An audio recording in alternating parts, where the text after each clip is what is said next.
माननीय लोकसभा में नेता प्रतिपक्ष व हमारे पूर्व अध्यक्ष श्री राहुल गांधी जी, मंचासीन सभी साथी, एआईसीसी मेंबरान, कांग्रेस पार्टी के, कांग्रेस परिवार के सभी सम्मानित सदस्यगण, मीडिया के हमारे साथियों, ये प्रस्ताव है आज़ादी के ठंडा बरदार हमारे सरदार श्री वल्लभ भाई पटेल जी के।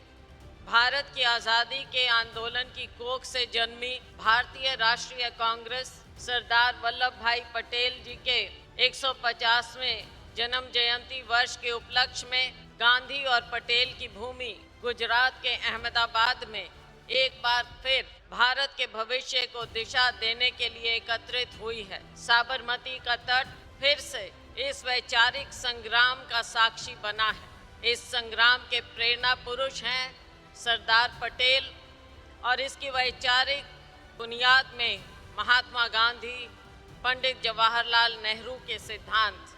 आज़ादी के संग्राम में जिन ताकतों ने सत्य अहिंसा के सिद्धांतों के विरुद्ध दुष्प्रचार किया तथा आज़ादी के आंदोलन का विरोध किया, उसी हिंसावादी विचारधारा ने महात्मा गांधी की हत्या की थी। नाथूराम गोडसे उसी विकृत विचारधारा से ग्रसित था। दूसरी ओर देश के उप प्रधानमंत्री व गृह मंत्री सरदार पटेल हिंसा व सांप्रदायिक विचारधारा को राष्ट्रहित का दुश्मन मानते थे। वो सरदार पटेल ही थे जिन्होंने गांधी जी की हत्या के बाद 4 फरवरी 1948 को आरएसएस पर प्रतिबंध लगाया था। उसी समय ऐसी ही हिंसक विचारधारा ने सरदार पटेल और पंडित नेहरू तक पर हमला बोलते हुए दोनों को सार्वजनिक रूप से फांसी पर चढ़ाने की बात कही थी, जिसका जिक्र खुद सरदार पटेल ने 8 फरवरी 1948 को अपने पत्र में श्यामा प्रसाद मुखर्जी से किया था। आज फिर हिंसा और सांप्रदायिकता की यह विचारधारा धर्म का बंटवारा कर देश को नफरत की आंधी में झोंकने की साजिश कर रही है। इसलिए एक बार फिर सांप्रदायिकता के उन्माद को रोकने वाले लौह पुरुष सरदार पटेल के मजबूत इरादों पर कांग्रेस संघर्ष करने को तैयार है।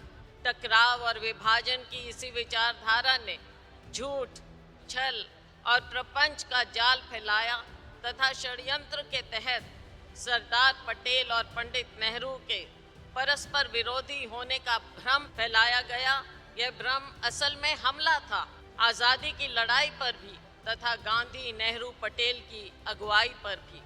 झूठ का यह मकड़ जाल टिक नहीं पाया, क्योंकि सरदार पटेल ने स्वयं 3 अगस्त 1947 को पंडित नेहरू को पत्र लिखा था कि एक दूसरे के प्रति हमारा जो अनुराग और प्रेम है तथा लगभग 30 वर्ष की हमारी जो अखंड मित्रता है, उसे देखते हुए औपचारिकता का हम दोनों के बीच कोई स्थान नहीं है।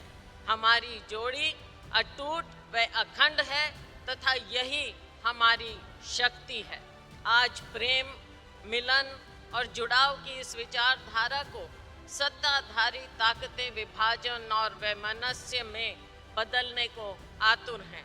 इसलिए एक बार फिर सरदार पटेल के इन्हीं जीवन सिद्धांतों का अनुसरण करते हुए कांग्रेस वैमनस्य और विभाजन को हराने की लड़ाई के लिए तैयार है। कांग्रेस अध्यक्ष मल्लिकार्जुन खड़गे जी एवं न्याय के पुरोधा राहुल गांधी जी सहित कांग्रेस का एक एक कार्यकर्ता भारत के प्रजातंत्र और संविधान की आज़ादी की इस लड़ाई को धारदार बनाने के लिए, न्याय पथ पर चलने के लिए संकल्पबद्ध है।